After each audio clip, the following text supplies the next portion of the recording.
E aqui, mais uma fotografia da criança sendo circuncisada, a expressão dela não é de prazer, é de horror, de pânico, e os estudos mostram isso com clareza, quer dizer, eletrocardiograma, estudos de nível de adrenalina, etc. E a posição dela crucificada, essencialmente, sendo submetida a isso. Então, do ponto de vista psicológico, é uma associação de dor, quer dizer, a primeira vivência que essa criança tem é de dor na área genital, então ela está sendo vítima de um traumatismo grave, sério, na sua sexualidade, está se estabelecendo, então, um paralelo entre violência e sexualidade, está se criando nela uma sensação de impotência muito grande, conforme eu falei, com consequências gravíssimas.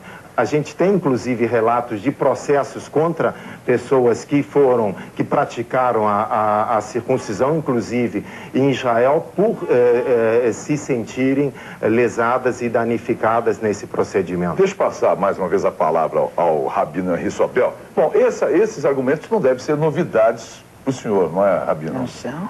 Inclusive, conheço bem as teses de ambos os companheiros. Sim. Eu queria uma palavra sua sobre essas colocações. Eu realmente respeito as opiniões alheias, embora não concordo com elas. Não concordo com elas não por ser um rabino também, mas não concordo com elas porque não correspondem com as minhas experiências como rabino. E como amigo de muitas famílias judaicas que fazem a circuncisão. De acordo com as minhas informações, a dor que uma criança recém-nascida com 8 dias sente é infinitamente menor do que uma dor maior quando uma fimose torna uma cirurgia obrigatória quando o menino é um pouco mais velho. As nossas experiências nos levam a crer que a dor é uma dor passageira. É uma grande alegria para a família celebrar aquilo que eu acabei de falar, o ingresso do jovem na comunidade adulta judaica. Não fazer a circuncisão é falta grave na comunidade? Religiosamente, sim. É aquilo que une todos os judeus. Judeus ortodoxos, judeus liberais, judeus afastados, judeus não afastados. A circuncisão é o ritual que é o denominador comum entre todos os judeus. Mas a circuncisão não está circunscrita aos judeus hoje. Pois é, eu posso responder agora. Eu quero dizer o seguinte: no mundo existe 1 bilhão de muçulmanos. A metade são homens e todos são circuncisos. Existem 300 milhões de cristãos, entre os quais os homens são circuncisos, por eles viverem em países do Oriente Médio e do Extremo Oriente, e porque essa prática se estendeu entre os cristãos, eles são de várias seitas. E os judeus no mundo são apenas entre 18 e 20 milhões. De modo que dizer que a circuncisão é o que estabelece o elo fundante de uma identidade nacional, eu discordo. De uma identidade religiosa que se pauta por um texto literário maravilhoso, que para mim é a Bíblia, mas cheio de ficções, cheio de lendas, e que não correspondem à verdade histórica para nada, porque são lendas e ficções literárias brilhantes. Que as pessoas religiosas creiam, eu não tenho a menor veleidade de modificar o pensamento de uma pessoa religiosa. Mas eu, com a minha formação médica, eu devo dizer ao rabino que essa prática aos 8 dias de vida já encontra uma personalidade formada. Hoje em dia eu tenho feito estudos de ultrassonografia em fetos bebês. Eu tenho acompanhado ultrassonografistas, eu tenho feito pesquisas em ultrassonografia com fetos bebês de 5, 6 meses de gestação. Eles têm um ego formado, eles têm conduta voluntária, eles têm memória, eles têm percepção auditiva, percepção visual, eles têm um comportamento motor adequado. O ultrassonografista uma vez introduziu uma agulha para fazer uma sondagem de líquido amniótico e o feto bebê agarrou a agulha, isso foi visto através do transdutor, e empurrou a agulha para fora. Ele viu primeiro a agulha se mexer e passou o transdutor. E eu tenho, para citar, o livro da doutora Alessandra Piontelli, que é uma psicanalista italiana de Milão, que dedicou um livro inteiro ao estudo dos fetos bebês, observando o ultrassono. Quer dizer, isso não existia nos tempos bíblicos. Abraão não sabia nada de ultrassonografia, nem provavelmente o meu querido Rabino Sobel. O que dizem os médicos, Galder? É excruciante. Quer dizer, então isso ofende a classe médica, porque o primeiro postulado médico é primo non nocere, quer dizer, não causar dor.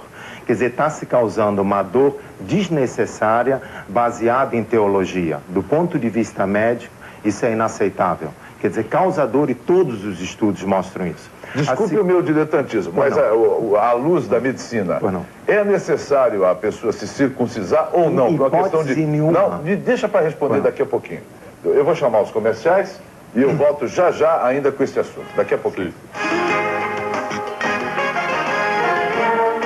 Bem, então vamos continuar. Nós estamos aqui discutindo a necessidade ou não da circuncisão, o desrespeito ou não à luz das leis judaicas com o Rabino Henri Sobel de se fazer ou não a circuncisão.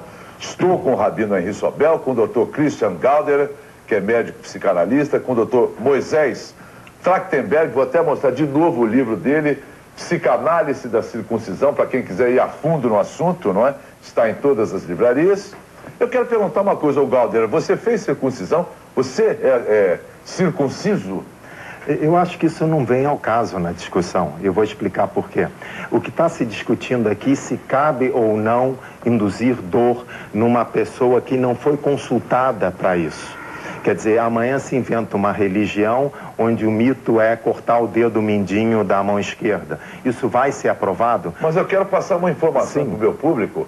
Se a criança de origem judia ou não, deve ou não se circuncidar? Não deve. Não deve. Quer dizer, ter o prepúcio é necessário. Até adulto é necessário. Eu quero saber isso. Protege, conforme eu coloquei, protege a glande. É um órgão que tem a função de proteção. Quer dizer, não foi colocado ali por acaso.